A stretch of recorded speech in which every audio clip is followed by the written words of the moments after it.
जैसा कि आप लोग जानते हैं, कल हम लोगों ने क्वांटम संख्या के बारे में पढ़ा था, लेकिन फिर भी आपको ये टॉपिक बताना थोड़ा ज़रूरी है क्योंकि हो सकता है बहुत लोग को नहीं पता हो और बहुत लोग को पता भी हो। तो जो हमें टॉपिक है वो आज का, वो आपका है कक्ष और ऑर्बिटल में अंतर, यानी किसको कक्ष कहते हैं और किसको ऑर्बिटल कहते हैं। ठीक है, तो सबसे पहले ये है, हमें लिखा है बोर, कक्ष और ऑर्बिटल्स। तो सबसे पहले आप ये जानिए कि ऑर्बिटल किसको कहते हैं, कि यह नाभिक के चारों ओर का स्थित वो 3 डायमेंशन एरिया जहाँ पर इलेक्ट्रॉन को पाए जाने की संभावना सबसे अधिक होती है, उसको आप कहते हो ऑर्बिटल। ठीक है, फिर से उसको आप लोग रिपीट करके सुन लीजिएगा कि नाभिक के बाह्यतम का वो क्षेत्र चारों ओर का जिसमें इलेक्ट्रॉन के पाए जाने की संभावना सबसे ज़्यादा होती है, उसको आप कहते हो ऑर्बिटल। अब बोर कक्ष किसे कहते हैं, कि ये एक निश्चित सुनिश्चित गोलाकार पथ होता है। ठीक है, गोलाकार पथ होता है जिसमें जो हम लोग पढ़ते हैं बोर मॉडल, उसमें इलेक्ट्रॉन मूव करते रहते हैं। ठीक है, जो हम लोग पढ़ते हैं ना KLMN, तो उसमें जो आपका इलेक्ट्रॉन जो मूव कर रहा है उसको आप लोग कहते हैं कि कक्ष है। ठीक है, चलो, उसमें इलेक्ट्रॉन जो होता है वो गोलाकार पथ पे वहाँ पे आप पाया जाता है बोर मॉडल में। फिर ये कहता है कि एक ऑर्बिटल में अधिकतम 2 इलेक्ट्रॉन ही समावेशित किए जा सकते हैं। लेकिन जैसे कि आप बताते हो कि SPDF आपने बनाया था, लेकिन अब जब आप एक कक्ष बनाते हो तो उसमें मैक्सिमम 2 ही इलेक्ट्रॉन होते हैं, उससे ज़्यादा इलेक्ट्रॉन आप नहीं कर सकते। युग्मित होने के लिए मैक्सिमम 2 इलेक्ट्रॉन ही चाहिए और आप इसी अनुसार से उसको इलेक्ट्रॉनिक कॉन्फ़िगरेशन करते हैं। ठीक है, ये बात यहाँ पर नहीं पूछ रहा है कि S में कितना होता है, P में कितना होता है, D में कितना होता है, वो बोल रहा है कि एक ऑर्बिटल में मैक्सिमम कितने इलेक्ट्रॉन होते हैं। तो जब आप बनाते हैं तो एक आपके बॉक्स में 2 ही इलेक्ट्रॉन रहते हैं, उससे ज़्यादा नहीं रहते हैं। ये अलग की बात है कि P में आपके 6 इलेक्ट्रॉन होते हैं और D में 10 इलेक्ट्रॉन होते हैं, ये नहीं पूछ रहा। ये पूछ रहा है कि जो ऑर्बिटल होता है उसमें मैक्सिमम आपके 1-2 इलेक्ट्रॉन ही पेयर्ड बनाते हैं। और जो बोर कक्ष होता है उसमें एक जो आपकी कक्षा होती है उसमें मैक्सिमम 2n² इलेक्ट्रॉन रहते हैं। कैसे, जब देखिए हम लोग KLMN पढ़ते हैं तो K की वैल्यू कितनी होती है, K के लिए n की वैल्यू 1 होती है, तो 2 अकॉर्डिंग टू 2n², n की वैल्यू 1 रखेंगे तो 2 आएगा।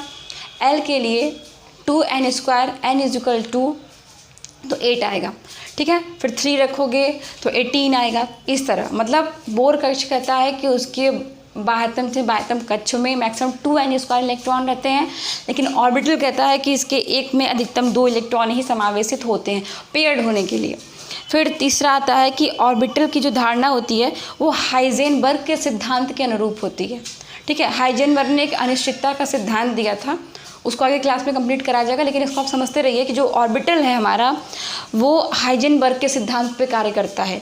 लेकिन जो हमारा बोर है, ये एक कक्ष में इलेक्ट्रॉन की जो गति होती है ये ऑर्बिटल बताता है कि जो इसका पूरा क्रियाकलाप होता है, जो ऑर्बिटल की पूरा कॉन्सेप्ट ही है वो हाइजेनबर्ग के रूप में है। लेकिन बोर कक्ष ये कहता है कि जो इलेक्ट्रॉन की गति है वो हाइजेनबर्ग के अनिश्चितता के सिद्धांत पर आधारित होती है।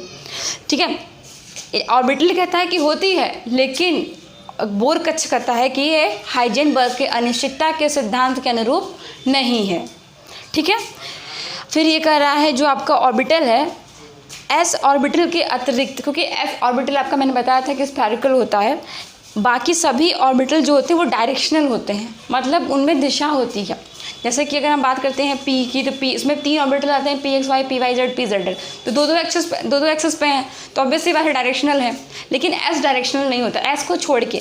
लेकिन जो आपका बोर कक्ष होता है वो नॉन डायरेक्शनल होता है, पूरे जो कक्ष होते हैं वो नॉन डायरेक्शनल होते हैं। ठीक है, तो ऑर्बिटल और बोर कक्ष में ये इम्पोर्टेंट अंतर एक और है कि विभिन्न ऑर्बिटलों में एक चार्ज का क्लाउड होता है। विभिन्न ऑर्बिटलों में चार्ज के क्लाउड्स होते हैं और सब पे जो उनका जो डिस्ट्रीब्यूशन है वो अलग अलग होता है, और इसी कारण से उनकी आकृति भी अलग होती है। जैसे कि S की आकृति अलग होती है, P की आकृति अलग होती है, D की आकृति अलग होती है, F की अलग होती है। मैंने बताया था कि S की स्फेरिकल, P की डम्बल, D की डबल डम्बल और F की जो होती है वो इनफाइनाइट से होती है, मतलब उसको प्रदर्शित नहीं कर सकते हो। लेकिन बोर में सारा जो ऑर्बिटल होता है वो गोला होता है। ठीक है, उसकी आकृति सेम होती है, K हो, L हो, MN हो, सब आपके स्फेरिकल होते हैं, गोलाकार होता है। तो ये ऑर्बिटल और बोर कक्ष में अंतर हो गया। सबसे इंपॉर्टेंट वही परिभाषा जो मैंने पहले दिया हुआ था। अब आपका इसमें एक चीज़ है, मैं आपको बता दूँ, थोड़ा कॉन्सेप्ट है कि जो शेप ऑफ ऑर्बिटल है वो किस पे काम करता है। जो शेप ऑफ ऑर्बिटल होता है वो नाभिक के चारों ओर, आप जान रहे हैं कि बाहर का जो स्थित क्षेत्र नाभिक के चारों ओर का वह क्षेत्र जहाँ पे इलेक्ट्रॉन को पाए जाने की संभावना सबसे अधिक होती है। फिर वो होता है कि अगर मान लीजिए हम बात करते हैं N+L रूल की, तो हम N+ रूल को यूज़ करते हैं सिर्फ दो जगह। जैसे कि हम 1s 2s 2p ये ऑर्बिटल को भरते हैं, जो भरने का क्रम है हमारा अबाउ के सिद्धांत से, तो उसमें क्वेश्चन पूछता है कि कौन सा जो कक्ष होता है वो पहले भरा जाएगा। ठीक है, यानी पहले क्यों हम 1s को कह रहे हैं, क्यों हम पहले 2s को कह रहे हैं, हम पहले 2p क्यों नहीं लेके चले आ रहे हैं।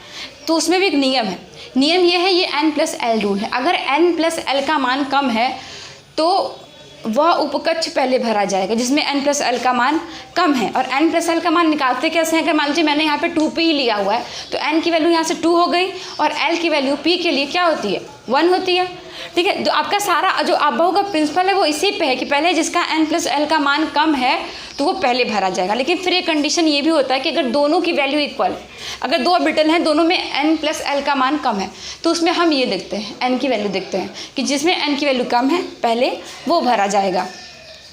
और बस एक कॉन्सेप्ट थोड़ा सा हल्का सा इसको समझिएगा कि सबसे बड़ी चीज़ होती है कि जो ऑर्बिटल का जो क्षेत्र होता है जिसमें इलेक्ट्रॉन घनत्व का मान सबसे अधिक होता है, यानी नाभिक के चारों ओर इलेक्ट्रॉन घनत्व का वितरण ऑर्बिटल की आकृति को सुनिश्चित करता है। यानी जो हमारा न्यूक्लियस होता है और उसके चारों ओर जो भी आपका भाग है उसमें इलेक्ट्रॉन का घनत्व सबसे अधिक होता है, और वही इलेक्ट्रॉन का जो डेंसिटी होती है वो ऑर्बिटल को डिफाइन करती है, ऑर्बिटल के शेप और साइज को बताती है। चाहे आप S के बारे में पढ़िए या P के बारे में पढ़िए या D के बारे में पढ़िए या F के बारे में पढ़िए।